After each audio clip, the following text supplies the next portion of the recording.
Hello everyone, Bobster1984 back again, and I'm just doing a video on my thoughts of Newcastle United's transfer window so far, because it's not ended yet. Newcastle signed Andros Townsend yesterday for an apparent fee of £12 million.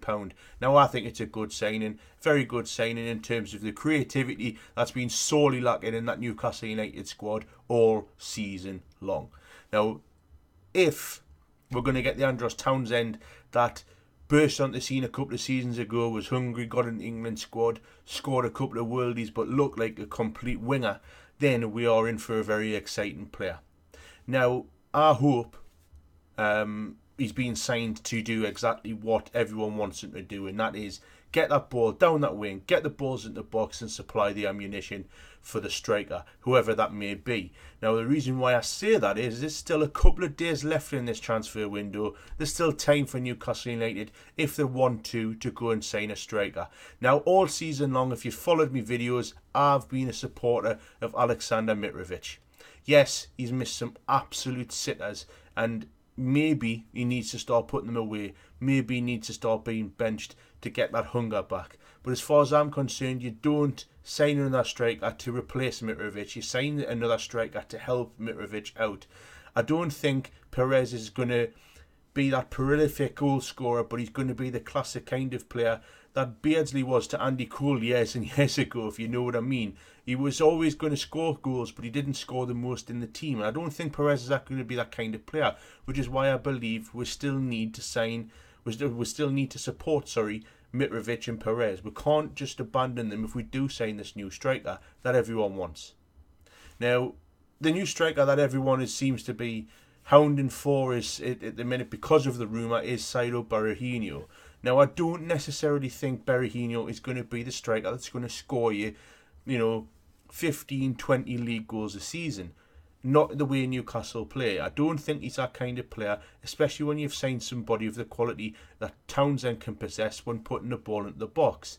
That player is going to be Mitrovic. Now, Mitrovic, I know, has missed some sitters, as I mentioned earlier, but I'm one of these people that can see a little bit beyond the mistakes, I know the mistakes are there, but I'm hoping that Newcastle work with him to get the mistakes away, because there's definitely some genuine quality there, and he has shown it, especially with his team play and his build-up play, hold-up play. He's hungry. He looks like he wants the ball as much as anybody, but yes, he does go missing sometimes, and that is because his confidence is low. He's desperate to score goals. Look what happened when he celebrated that penalty against Man United, for God's sake. But I do think, we do need to stop just concentrating on strikers. Newcastle sorely need a left back, and that is highlighted because with two of our left backs, who were both bang average in the start, are both injured. Now, when Colback went to left back, he looked like he was playing the best football all season. Now, I know you're not going to play Colback left back all the time, but left back is a position we definitely need to sign somebody in. And I would like to see us sign a central defender, because look at how threadbare we're going to be, especially with Mike Williamson fucking off to Wolves. Now, with Mike Williamson, he was a player that just didn't possess the quality, didn't possess anything other than heart and guts. Now, the bloke played his heart out for Newcastle every single time he put on that shirt. Was never a particularly huge Williamson fan, but at least I can sit here and say thanks for the effort, and at least he did try every single time he put that shirt on, even though he wasn't good enough. But Newcastle definitely need to sign somebody in the centre-back position this window. And I would like to see us sign someone of quality, not just somebody as a stopgap or a young kid like Lascelles. Lascelles is obviously getting a few chances, but he's still not going to burst into the team ahead of Mbemba or Colaccini. Now, do you go out and sign a striker? Do you go out and sign a centre-back? Or do you go out and sign all three, including that left-back? Newcastle, I really don't know. You kind of predict what they're going to do, especially these last two windows. Nobody can really complain. £80 million spent, but a lot of people are still going to complain. I don't see how anyone can.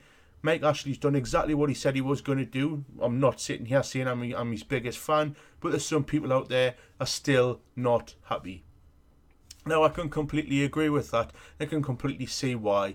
But what he said in the summer was that he is there to put the money in. It's up to Charnley to go out and actually use those funds correctly. Now, if anyone is to blame for these players that's been signed last summer, and anyone that doesn't actually, step up to the plate this winter transfer window, let's touch wood now that everyone that we've signed is going to be class and get out the shit. But let's just talk about whether or not that does happen. So if it doesn't happen, Charnley's the man you've got to blame, not Ashley. Ashley's put up the money. It's Charnley. That's Charnley and Graham Carr, and obviously McLaren, because McLaren's on the board.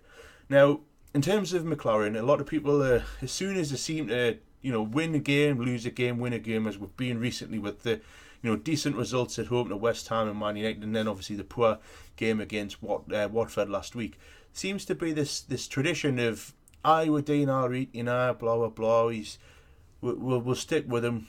I was prepared to give him a season anyway, and then we'll lose against Watford, and it's like, it's Al McLaren's fault, it's Al McLaren's fault. As far as I'm concerned, nobody wanted McLaren there, but you've got to give the bloke a chance. He's not going anywhere. He's still, I suppose he's still finding his squad sort of thing. He's getting the players in, obviously making these transfers, getting the players in that he wants. He wanted Shelvey. He's apparently wanted Townsend for a long time. I don't know if he wanted Saivy. I don't know if that was a Graham Carr decision from a player that he's probably seen about 5 years ago. I don't know. But I think we've got to stick with McLaren regardless. I mean, I know we're in the shit, but we've got 7 home games to go, and 2 of them against Man City. Obviously, when it gets rescheduled, in Tottenham are the ones where you'd think they're going to struggle. The other ones, I know we'll play Sunderland, I know we've got a shit record against them, but these are games that we must win at home. But yeah, my thoughts on what's happened so far with this transfer window. Obviously, the players that we're linked with for striker is Berahino and Remy. I would rather have Remy purely because he's been here, he's done it, he scored goals, and he's got that little bit of cutting edge about him. Berahino, I'm not getting him wrong. Don't get us wrong, he's a good English talent, but the whole thing in August put me off a little bit. What are your views on our new signing Townsend? Who would you prefer to see Newcastle sign if we did have a choice out of Berahino and Remy? In terms of the last few days of this window, who would you prefer us to sign? But yeah, my video on thoughts on what I think has been a good window so far, but hopefully it's not over. My name is Bobster1984. I'll see you later.